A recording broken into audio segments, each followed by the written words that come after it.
Salut à tous et bienvenue dans une nouvelle vidéo. Alors aujourd'hui on va vous faire un petit récap de notre année 2021. On va vous raconter plein de galères qu'on a eues et plein d'anecdotes qui sont passées pendant cette année. C'était vraiment une année de folie, on a vraiment hâte de vous raconter tout ça.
On va essayer de répondre aussi aux questions que vous posez, genre est-ce qu'on vit du projet Wheezy, comment on se démerde avec l'argent, quel statut on a, donc voilà, on va prendre un peu de temps pour répondre à tout ça. Comment ça a commencé? Comment cette année a commencé? Ouais, c'est ça. On revenait du Wheezy Tour 1 et c'était la première fois qu'on était vraiment tous ensemble pendant longtemps et tout ça, on s'est trop bien entendu. Et il y avait plein de vidéos à monter, on avait besoin d'un espace en groupe pour créer. Du coup on s'est dit on va prendre une coloc. Avec Mathieu, on a pris un appart. Et après il y a Félix qui nous a rejoint aussi. Et bah du coup on peut dire que cet espace du coup c'est vite devenu un petit peu notre QG. Enfin, on se retrouvait tous en fait dans l'appart. C'était trop cool d'avoir un petit espace où on pouvait tous s'amuser et puis se lancer dans le projet. On voulait apprendre à faire de la guitare. Vraiment les gars ils s'amusaient à faire du Rubik's Cube, ils commençaient à apprendre plein de trucs. Enfin, bref. En vrai c'est des super bons souvenirs en y repensant. Ces moments-là ils ont servi aussi à... on parlait énormément de voyages et tout ça, d'acheter un van et tout. C'est les premières fois où on s'est dit putain on peut peut-être vivre de ça à fond quoi. En fait ça nous permettait carrément de voir qu'on s'entendait bien et ça nous a pas mal rapprochés. Au moins maintenant on se connaît beaucoup mieux je pense depuis cet épisode. Et c'est vrai que c'est quand même important de savoir avec qui tu pars en voyage. C'est vrai que le groupe se connaît bien avant de faire toutes les vidéos et même les gars ils se rejoignaient, ils faisaient des sessions, des trucs. Vraiment vous aviez fait une session, moi j'étais pas là mais vous aviez fait une session à Aix-en-Provence. Et ça s'était terminé en mode, ils avaient, je crois Flo t'avais regardé une vidéo. J'avais vu une vidéo de partager c'est sympa. Bien décidé à dire que trop c'est trop et je suis pas le seul à agir. Ils luttaient contre la pollution lumineuse et ils éteignaient les enseignes des magasins. Et en gros il y a un petit boîtier proche de l'enseigne et il y a un petit interrupteur et on peut l'éteindre. Dans cette vidéo là ils éteignaient avec des grandes perches en bambou en gros. Et moi je me suis dit mais en fait on peut accéder en faisant des passe-murailles ou des petites grimpes. On a pris ça comme un jeu et on a commencé à faire ça un peu partout dans la ville. Et du coup on a tout filmé et on s'était dit ouais on va peut-être le poster tout ça et au final on l'a jamais posté, juste voilà c'était un petit délire à nous, ça nous faisait marrer. On savait pas trop en fait vu que c'était pas vraiment que du parcours et à l'époque c'était vraiment que du parcours, on se disait ah non on va pas trop poster d'autres trucs. Au final à un moment il y avait plus trop grand chose à poster sur Insta en hiver. Et du coup on a posté ce truc là qui datait de vraiment d'il y a 6 mois en fait. Et là ça a vite fait 30 000, 40 000 vues et après ça a décollé, on sait pas trop pourquoi. Enfin si il y a plein de gens qui ont repartagé ça en story parce qu'ils trouvaient ça trop cool comme initiative. Et ouais du coup ça a été repris dans pas mal de villes en fait, y a plein de gens qui ont commencé à le faire et ils ont tous commencé à buzzer aussi sur les réseaux. Et là du coup il y a les médias qui ont carrément commencé à s'y intéresser de ouf. Et donc ils ont interviewé des gens dans d'autres villes, machin, et puis c'est même remonté jusqu'à nous. Il y a la télé carrément qui nous a contactés, ils sont venus à la coloc dans notre QG. Ça c'était vraiment incroyable de voir quotidien avec les caméras, tout ça dans la coloc, c'était fou. Leur technique, éteindre ce boîtier extérieur d'alimentation placé en hauteur de la plupart des magasins. Et derrière cette vidéo virale se trouve le collectif Wizigan, 10 Bretons basés à Rennes. Vraiment après quotidien ça a continué à canarder pas mal, on avait fait je crois pour la BBC et tout. Il y avait The Guardian aussi. Ouais, Combini, The Guardian, enfin il y a vraiment... Truc en Italie aussi, c'était à l'international carrément. Carrément, Ouais. genre vraiment le truc a explosé d'un coup là et on était tellement pas prêts. Cette époque, ça enchaînait tous les matins, faire des interviews, genre aller éteindre les lumières. Il y avait tout même ça. plus d'enseigne à éteindre à un moment. C'était éteint. Mais oui, c'est vrai qu'à Rennes ça a bien marché au final. Toute la médiatisation sur le Lights Off, ça nous a permis d'avoir des contrats avec la région Bretagne. Du coup c'est fou parce qu'on a les autorisations pour éteindre des lumières la nuit. Du coup on pouvait sortir en fait, genre à minuit pour aller éteindre les enseignes. Ce qui est fou, c'est que c'était la première fois où on allait payer pour faire du parcours et de la vidéo, du coup c'était nos deux passions. Ça faisait bien plaisir. Et ouais, on s'est fait 4 000 € avec le tournage de la région. Pour nous, dans notre tête, c'était on a la moitié de notre van. Parce qu'on avait comme budget à peu près 10 000 € pour le van. On se dit on monte une asso, en fait là on est en asso. Et on essaie de trouver d'autres jobs et tout. Après ça n'a pas été super simple. Pendant toute cette année, moi en fait j'étais blessé. Je me suis fait ligament croisé, les deux ménisques. En gros, moi j'étais à l'appart et je bougeais pas vraiment. Il y a un petit problème. Regardez ce chewing-gum. Et les gars, ils ramenaient les clips et tout ça, je faisais le montage et tout ça. C'était un peu ça ma vie. Ouais, c'était chaud et on s'est dit bon ok là on est en hiver et tout, c'est compliqué. Rennes en hiver à la météo c'est hardcore. Et avec les gars on s'est dit est-ce qu'on irait pas faire un espèce de water parkour challenge à Venise. Donc on s'est mis en tête d'aller à Venise pendant genre 2-3 jours. Sacrée expédition, c'est avec tous les trois là. Ouais, c'était incroyable. En fait, surtout que à cette période, Mathieu il bossait encore, donc on n'avait pas vraiment de temps. Ouais. C'était vraiment expéditif en fait. On est allé à Venise, on a tourné pendant 3 jours, on a essayé de faire le maximum qu'on pouvait. En plus, la météo était pas du tout avec nous. Au final, on arrive à Venise, il y avait du brouillard. Et on s'est acharné, on a réussi à faire des trucs, c'était incroyable. Après, on est rentré en France et Ça a été le début des problèmes. Ouais, un journal local, genre italien, qui reprenait un peu les images de notre vidéo et qui titrait genre les pires français qui viennent dégrader et tout, et 4 000 € d'amende qui vont tomber. Genre c'est le truc qu'on apprend, il y a 4 000 € d'amende qu'on va recevoir. Ce qui était trop bizarre, c'est que nous, pendant qu'on tournait la vidéo, genre il y avait vraiment cette super ambiance en mode... on rencontrait du monde, les gens ils étaient heureux en fait d'échanger avec nous, ils nous invitaient chez eux et tout. On a même rencontré un gars qui s'appelait Toto, si vous avez pas vu la vidéo, franchement, rien que pour ça faut aller la voir. on se disait mais non, mais là c'est pas possible, c'est juste pour nous faire peur, machin. Bon, ça marche un peu, mais ça va pas aller plus loin quoi. Mais au final, les flics ils sont allés chez Toto. Et là, on a commencé un peu à paniquer en vrai. Et il nous disait qu'en fait ils étaient allés sonner chez lui quoi, pour lui dire que c'était chaud, il était inculqué dans une vidéo où on dégradait la ville à sauter dans l'eau et grimper sur les murs. Alors qu'il y a des paquebots qui vont là-bas. Ouais, c'est vrai que c'est hyper hypocrite. Pour eux, la ville c'est un peu genre leur petit bébé quoi. Voir Félix agripper les murs, machin, faire des gros sauts de bras, ça leur fait un gros coqueur. Et en fait, tous les petits détails sur lesquels ils pouvaient nous verbaliser dans la vidéo, et ils sont allés les chercher. Genre à un moment on n'a pas le masque, mais bon, normal on fait du sport, mais voilà, le masque, hop, c'est un motif. Toutes les semaines, il y en avait une, c'était 70, 200. On savait pas quand ça allait s'arrêter. C'était horrible parce qu'il fallait la déchiffrer, et quand t'avais fini de la déchiffrer, tu te rendais compte que tu payais 300 balles. Torse nu c'était je crois 300 €. Au final, cumulé, on a eu 4300. Ouais, 4300 €. Mais le truc il allait quand même loin parce que on peut se dire mince, pourquoi vous avez payé, pourquoi vous avez supprimé la vidéo, mais il y a un moment où le maire de Venise lui-même il fait un post Facebook et il fait je m'engage devant la ville à retrouver ces 5 Français qui ont fait n'importe quoi et tout, genre vraiment le truc qui part dans des proportions de ouf, alors que oui, on fait du parcours, c'est pas forcément apprécié par toutes les personnes, mais en soi ça reste qu'un sport, et à partir du moment où tu as l'autorisation des gens pour sauter sur telle ou telle chose, ça va quoi, on n'est pas les plus gros criminels quoi. On s'est remis tranquillement de ses émotions. On a décidé de se réorienter un peu sur le cliff, parce que on adore ça aussi, et franchement c'était l'occasion de pousser un peu le truc. Et au début on a commencé, ça caillait pas mal, mais après du coup on a trouvé plein d'endroits en fait. C'est ça qui est trop stylé, c'est qu'au bout d'un moment tu découvres plein d'endroits autour de chez toi que tu n'aurais pas forcément découvert. genre pendant qu'on avait cette période Cliff, et bah c'était la période du confinement. Du coup, genre on pouvait pas aller des fois à plus de 10 km. Ouais, c'est ça, il y avait le Ça, c'était trop la galère. Parce que c'était un peu bizarre, c'était couvre-feu et tout, mais les gens en soi pour aller travailler ils avaient l'autorisation. Et vu que nous, c'est notre passion, mais ça commence un peu à être notre taf, on savait pas trop si on avait droit et tout, du coup on essayait de se faire des autorisations avec notre asso et tout. Mais on savait pas trop ce que ça valait, mais on y allait. En soi, on était en légalité à ce moment-là. Bah on savait pas trop, mais Bah, oui, vraiment, on va dire que oui. On On s'autorisait s'autorisait. à Voilà. faire des trucs. Du coup, on se dit, bon, on a repéré une autre carrière. Par contre, elle est à 1h30 de Rennes.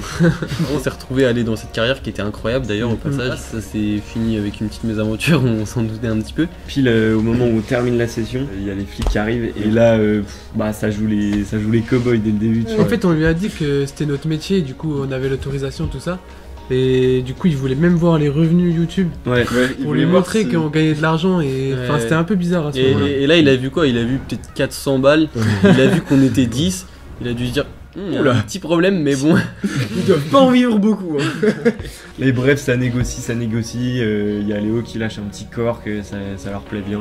Et au dernier moment, bah, on comprend que ça semble plutôt bon pour nous et puis on peut repartir. Et du coup, comme ça s'est enchaîné, on a fait plein de carrières, plein de vidéos de Cliff. Et après, on voulait faire un peu d'autres trucs. Et du coup, on s'est dit, eh bah go, on va faire des exploits à Rennes. Enfin, même si on avait fait une bonne partie, il Ouais, on restait avait- des petits trucs à explorer. On avait Genre, déjà fait les Horizons, Ouais. c'était le plus grand tour de Rennes. On avait repéré des grues près de la gare, des grandes grues. Et on avait notre pote Vlad là qui fait du drone FPV. Et donc on s'est dit, mais c'est le moment parfait. En fait, il y avait 2 grues. Et on s'est dit, s'il y a des gens sur les 2 grues et qui fait des plans, mais ça va être incroyable. On était tellement hypés. Donc on s'est dit, ok, bah c'est parti, on va le faire. Lui, il a déclaré son vol à cet endroit-là. Ouais. Soit lui, il était en toute légalité. Un week-end ou un dimanche matin, je crois, on se déterre et voilà, on y va. On a eu les bons plans FPV, mais à la fin, ça s'est magnifique. pas passé comme prévu. Enfin, en fait, on a un petit peu pris notre temps pour faire les plans. Et on voyait au fur et à mesure que les plans ils se faisaient, et bah, il y avait des voitures de police qui Au tout venaient début, en il y bas. a eu un camion. Ouais. On s'est dit, bah normal, l'alarme elle a sonné. Enfin, on a joué avec le feu un peu. Et après, on voit plein de voitures arriver, plein de camions. Et là, on se dit, mais waouh, mais qu'est-ce qui se passe? Parce qu'il y avait vraiment un amas de voitures et de camions, de pompiers, de policiers. Ouais, en fait, Et c'était abusé. Hein. la rue était carrément barricadée, en fait il y avait même plus la place pour que les autres voitures arrivent, il y avait toutes les patrouilles possibles et imaginables étaient là. Il y avait même une patrouille, je me souviens, Grimpe 35, je pense que c'était une unité spéciale pour grimper ou je sais pas trop quoi. Genre j'ai jamais vu ça de ma vie. Et là on commence à flipper, à se dire oula mais s'il y a autant de monde, c'est peut-être chaud pour nous Ouais. et tout. Du coup il y a 2 flics qui ont passé les barrières, ils ont un peu galéré mais bon c'était marrant. Il y en a un, il a dit, t'as de la chance, je suis pas ton père, j'aurais mis une mandale. Ça m'a refroidi directement, je me suis dit, je vais pas filmer, enfin je me suis dit, vraiment là je fais pas le fou. En fait ils avaient plus eu peur qu'autre chose. Au final, ils ont pris nos identités, voilà, et ça s'est arrêté là, et ils sont repartis. Bon, on les aura fait se déplacer, on est désolé. Il fait le petit montage. Bah ouais, on fait le montage et tout ça, on sort la vidéo un dimanche, et là, 2 heures ou 3 heures après, mais c'était abusé, on reçoit un mail qui nous dit supprimez la vidéo, je fais partie de l'entreprise de ces grues là et je veux pas que cette vidéo là soit diffusée. Et là on se dit mais attends, mais en 3 heures ils nous ont retrouvés et tout, enfin genre c'est pas possible. Faut dire qu'on n'a pas été discret hein, pendant l'exploit. Ouais, c'est vrai. Puis ils nous menaçaient encore justice, avocat et tout ça. On l'a supprimé, mais pas dans le bon ordre en fait. Ah oui, j'ai fait une dinguerie. En fait, parce qu'en gros la partie exploit elle était à la fin de la vidéo. Du coup bah moi je sélectionne la partie, je supprime, je fais ok parfait. C'est bon, la vidéo est bien, il y a juste pas l'explo et les gens ils vont juste voir du parcours et tout ça. Et après on reçoit un mail. Et en gros, bah, je m'étais bien foutu de leur gueule parce que j'avais laissé que le moment explo. Mais sans faire exprès, c'est ça qui est fou. Et du coup, bah, j'ai dû supprimer complètement la vidéo. Et on a remis la vidéo sans la grue et du coup ça a pas marché du tout. Ça c'était encore un problème qu'on a eu sur Rennes. Et finalement on est parti pendant le Wheezy Trip là, en juin. Ouais. Et ça c'était vraiment cool. Pareil, on a fait pas mal de spots de Cliff France, on est allé voir plein d'endroits, ça nous a bien plu. Il y a un truc que vous avez pas vu. Avec Félix on a grimpé la Marseillaise. C'est un bas de 140 mètres. Et arrivé en haut, bah, on fait des petites photos et tout ça. Du coup ouais, il y a la police, ils nous ont demandé de supprimer les rushs parce que sinon on allait en garde à vue. Et puis en plus on s'est dit on a déjà réussi à récupérer des rushs avec un logiciel. On va réussir à le refaire. Et au final, pas du tout. Pas du tout. Tous ces rushs là ils ont été perdus, on n'a pas fait de vidéo là-dessus. À la fin du trip, on avait un taf de prévu avec Riding Zone et NGE en fait, c'est une entreprise de bâtiment. Ils voulaient faire une vidéo où sur un chantier il y a des mecs qui faisaient du parcours et ils voulaient qu'on soit dedans. Et en fait ça a été filmé par Riding Zone, donc on avait ça à la fin du trip. Le tournage ça se passait à Firmi. On arrive à Firmi, on rejoint les gars. Après on commence le tournage, on découvre le chantier, tout ça, on rentre. On rencontre l'équipe de chantier qui d'ailleurs c'était trop cool. Franchement on a rencontré Fabien le grutier là, c'était incroyable. C'est un personnage. Hein. En fait ce qui était fou c'est que le tournage était sur un chantier. Et quelques mois avant, on avait un problème parce qu'on est monté sur des grues dans un chantier. Ouais. Et là, c'était totalement légal.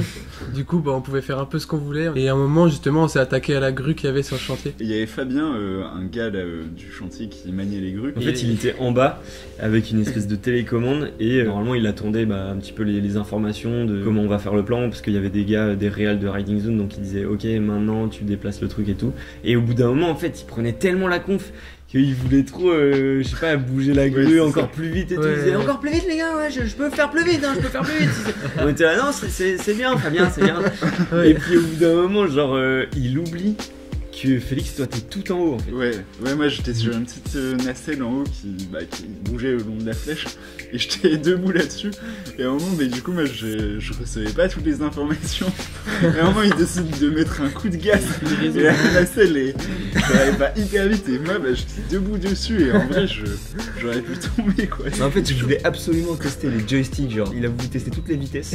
Et encore, il a pas testé toutes les vitesses. Hein. Il regrettait à la 6 vitesses, il a utilisé la 3. Hein. Mais bon, en vrai, le tournage il s'est grave bien passé, même toute l'équipe était trop cool. Après, on a mangé avec eux, c'était grave bon délire. Après ce tournage de Riding Zone, les gars ils sont rentrés à Rennes. On a fini le tournage avec l'Office du Tourisme.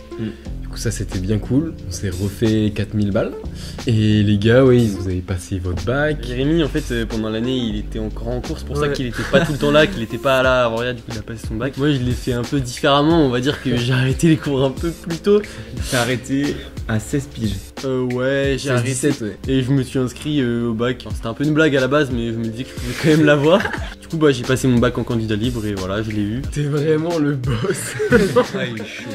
Et après, pendant l'été, au final, il s'est pas passé grand chose. On préparait en fait le Wheezy Tour 2, donc on a acheté notre van, on l'a aménagé un peu. Puis on a quitté la coloc en fait. Moi j'ai quitté mon taf pour se dire ok, là ça part, on achète le van et on se lance vraiment à fond quoi, genre dans notre vie de youtubeur nomade troubadour, qui est assez dur à tenir parce que le défi du Wheezy Tour c'était de vivre plein de trucs, mais la différence des autres trips c'était de monter aussi les vidéos au fur et à mesure. Donc c'était assez intense mais quand même une grosse réussite. Et il y a eu nos premiers partenariats aussi rémunérés. Il y avait NordVPN, ça vous avait bien fait kiffer d'ailleurs parce qu'on avait fait la sponsor en Algarve et du coup NordVPN ils nous ont suivis là-dessus. C'est un site ou une appli que tu peux installer pour sécuriser en fait tes connexions quand t'es soit à l'étranger ou plein de choses comme ça. On a gagné 1500 €. Ouais, c'est cool, ça nous permet de vivre et de continuer à faire nos projets. Quoi. Il y a eu aussi EcoFlow, ils nous ont envoyé une batterie. Ouais, de ouf. Pour le moment, tout l'argent qu'on gagne avec l'asso, on le réinvestit dans l'asso en fait. Donc on se verse aucun salaire, c'est vraiment... tout va dans nos projets. Ouais, c'est déjà cool. Il y a aussi, on a fait des lives et vous pouviez faire des dons, il y en a eu pas mal. Ça, c'était vraiment cool. Merci beaucoup. Puis les vêtements aussi, au mois de décembre, ça a bien cartonné là, ça nous a bien fait plaisir. Et du coup, heureusement qu'il y a Romain qui était resté à Rennes. Et lui, il s'occupait des vêtements, de les envoyer, de les faire et tout ça. Parce qu'en fait, Romain, il continue ses études. Il lui reste 1 an là, enfin 6 mois. Normalement, en septembre, il est avec nous et on part en voyage ensemble et tout ça. Donc là, on est en train de réfléchir à comment on va gérer la suite l'année prochaine. Et on aimerait bien mettre en place un Tipeee. On va prendre le temps de faire les choses bien et de bien le préparer avec des bonnes contreparties, quoi. Ouais, c'est vrai qu'on a vraiment tout réinvesti. Cette année, on a gagné on a dû faire 15 à 20 000 €. Ouais, un truc comme ça. Et là, en soi, on a acheté du matos, on a acheté le van, 10 000 €. On a eu des problèmes sur le van en plus, on a dû réparer ça. Ça part très très vite. Ça part vite. Vitesse. Il y a eu des amendes, des choses comme ça. Il y a eu pas mal de choses, mais en soi, nous on reste grave motivés dans le projet. On est déjà hyper reconnaissants de tout ce qui nous arrive sur cette chaîne, sur cette aventure là depuis 2 ans qu'on tape là-dessus. Comme on vous l'a dit, on s'est tous un peu séparés de nos vies, des études, des tafs, tout ça. On est vraiment à 100%. et on va continuer sur l'année 2022. On a envie de faire encore plus que 2021 si possible. De toute façon, maintenant on a notre van, tout le monde est en train de se rétablir bien et tout pour les blessés. C'est vrai. Donc on va essayer de voyager au maximum, c'est ce que vous aimez, c'est ce qu'on aime. On va partir de Rennes pour éviter de recevoir les petits mails là. Parce que les mails à problème. Et ce qui est cool là, c'est que vu qu'on n'était pas à Rennes, on a pu refaire plein d'explos. On a été à Benidorm pendant 5 jours. C'est une ville en Espagne où il y a plein d'immeubles de 100 mètres ou plus. C'était bien cool. Et là, il y a 2 vidéos qui sont en préparation. Ça devrait sortir prochainement. Et aussi, du coup, on tenait vraiment à vous remercier pour cette année parce que vous nous avez vraiment beaucoup soutenus. On a lu tous vos commentaires, on a lu tous vos DM et vraiment, c'est un soutien de malade. Sans vous, en vrai, on n'aurait pas fait tout ça, donc merci. Ouais. On a envie de partir dans un projet de Tour de France là bientôt. Oui, c'est vrai qu'il y a ça aussi qui va arriver. On va essayer de venir chez vous, de vous rencontrer, de rencontrer la commu et ça va être bien stylé. On va essayer de vous faire participer sur notre trajet. Mais en tout cas, voilà, il y a de belles choses qui arrivent. Il y a peut-être une nouvelle collecte de vêtements aussi qui va popper bientôt.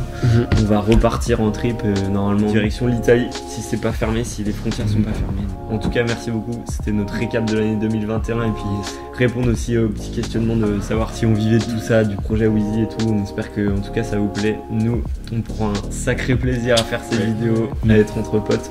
On vous dit à dimanche prochain pour une nouvelle vidéo. Ciao. Wouh, il y a des goodies qui arrivent.